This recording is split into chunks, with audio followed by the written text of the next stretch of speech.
Hi students, welcome back to the class which is discussing about physical quantities and measurement. In last class, we have seen that what does this measurement and physical quantities really mean, isn't it? Then we have learned that physical quantities are classified into two. They are fundamental physical quantities and derived physical quantities. Now let us see the differences between fundamental and derived physical quantities with the help of some examples. Have a look at some physical quantities such as length, mass, temperature. How will we measure length?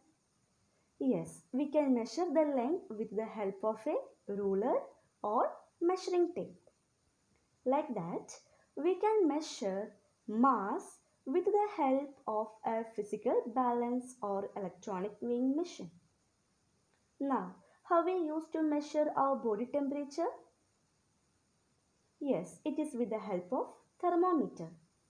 That means here we can see that we can measure each physical quantities directly by using any devices. Now have a look at some other physical quantities such as area, volume and speed. Now how can we find the area of a rectangle? Yes, we can use the formula length into breadth. That is, by multiplying length and breadth, we could find area of a rectangle. Like that, we can find the area of a square using the formula side into side. Then we can find the volume of a cuboid using the formula L into B into H. Here L is the length, B is the breadth and H is the height. How can we find speed? Yes, we can find speed by using the formula distance divided by time. Here, length, breadth, side, height, distance represents the same physical quantity, length. That means whether it is breadth or height or side or distance, ultimately we are measuring length only. That is by using ruler or measuring tape, we are finding the length.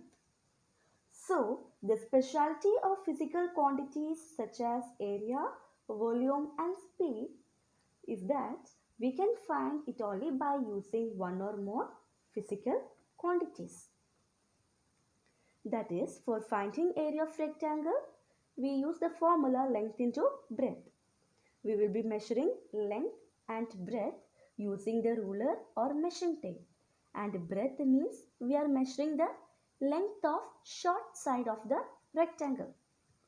So here we are using the physical quantity length two times. Like that, in the case of volume of cuboid, we are using physical quantity length three times. Then for finding speed, we are using the physical quantity length and other physical quantity time. Why I am telling that we are using physical quantity length means when we are measuring the distance means we are measuring the length itself. So in the case of speed, we are using two physical quantities, that is distance or length and time. Based on these differences, fundamental physical quantity can be defined as the basic physical quantities that do not depend upon other quantities. And the physical quantities that are derived from one or more fundamental physical quantities are called derived physical quantities. Examples are area, volume, speed, density, etc. We have discussed how to find area, volume and speed. Next one is density. Density means how much heavier the object is. Formula for finding density is mass divided by volume. Mass is a fundamental physical quantity and volume is a derived physical quantity. In volume, we are using length, which is a fundamental physical quantity three times. So many other derived physical quantities are there. We will be learning it later. Okay. There are 7 fundamental physical quantities. They are length, mass, temperature, time, electric current, luminous intensity, and amount of substance. We have seen that the length can be measured using ruler or measuring tape. Mass is measured by using weighing machine. Like that, time is measured by using clock or watches. Electric current is measured by using ammeter. Luminous intensity is measured by using photometer. So here we have seen that what is fundamental physical quantities and what do you mean by derived physical quantities. In the case of fundamental physical quantities, we are only measuring one physical quantities that we can measure directly. We don't want to apply any formula.